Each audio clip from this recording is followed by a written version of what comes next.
pair of shoes.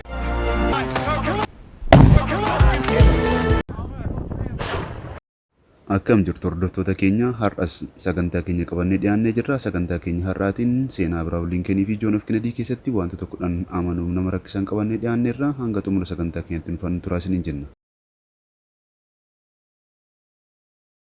Lameen isaaniiyyuu dhukkuba dhaalaa yookaan jeenetikiin kan rakkatan yoo ta'u, dabalataanis immoo dhukkuba cirracha kaleetiin kan rakkatanidha. Saglaffaa wanti Liinkenii fi Kennedy wal fakkeessu inni guddaaf inni ajaa'iba jedhamu haala uumama isaaniiti. Lamaan isaaniiyyuu ijji isaanii kalaabsuudha yookaan immoo ijji isaanii rakkoo qaba. Saddeettaffaa inni Liinkenii fi Kennedy wal fakkeessu inni saddeettaffaan akkaataa filannoo haadha warraa isaaniiti. Lamaan isaaniiyyuu yeroo gaa'ela yookaan bultii dhaaban umuriin isaanii 30 keessa kan jiru yoo ta'u, umuriin haadha manaa isaanii immoo waggaa 24 ture. Haati manaa pirezidaantota gurguddoo kana lameenii lamaan isaanii hordoftoota faashinii yoo ta'an, akkasumas immoo rifeensi mataa isaaniillee akka wal fakkaatu qorattoonni seenaa isaanii gadi fageenyaan dubbatu. Torbaffaa inni Kennedy fi Liinken wal fakkeessu mudannoo yeroo aangoo irra jiran isaan mudatedha.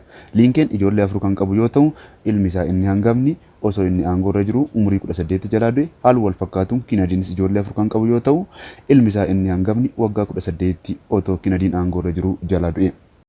Jaaffaa inni Kennedy fi Liinken wal fakkeessu inni jaaffaan lameenuu namaan ajjeefamanii guyyaa jimaataa ajjeefamanii lameenuu shukutii pooltiin ajjeefamanii karaa biroo rasaasa gosa tokkoon ajjeefaman jechuudha.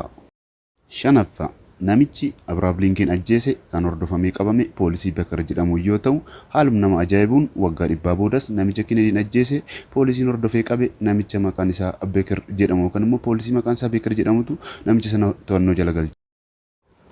Afraffaa irratti wanti Kennedy fi Liinken wal fakkeessu inni ajaa'ibaan barreessaan Liinken Kennedy yoo jedhamu, barreessaan Kennedy immoo Liinken jedhamee waamamu isaati.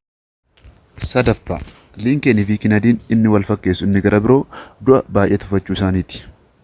Du'a baay'ee tuffachuu isaaniirraa kan ka'es jecha wal fakkaataa yeroo isaan dubbatan qorattoonni seenaa isaanii barreessaniiru. Jecha isaanii keessattis immoo namni najjeesuu barbaade yoo jiraate kan isa dhorku tokkollee hin jiru jechuudhaan Kennedy's Liinkeninis jecha wal fakkaataa haasa'u jechuudhaan qorattoonni isaanii ibsan. Lammaffaa Liinken kan du'e mana tiyaateraa Foord jedhamu keessatti yoo ta'u, haadha warraa isaa wajjin achi ture. Haadha warraa isaa irra garuu balaan tokkollee hin geenye. Haaluma wal fakkaatuun Kennedyinis gaafa ajjeefamu konkolaataa Foord jedhamtu keessa haadha manaa isaa faana yoo turu, haadha manaa isaa irras balaan tokkollee hin geenye. Inni tokkoffaaf inni xumuraa Liinken osoo hin ajjeefamin fuula dura bakka Mooniraa jedhamutti mul'atee ture. Kennedyin ajjeefamuu isaa fuula dura qindeessituu fiilmii Mooniraa jedhamtu waliin suura ka'eera. Sagantaan keenya har'aa kanumaan kan xumuramu yoo ta'u, sagantaa barsiisoo bashannansiisuuf kan biroo argachuudhaaf fuula chaanaalii Fiigicha Uumaa jedhu sabiskiraayib, laayikii fi sheer gochuudhaan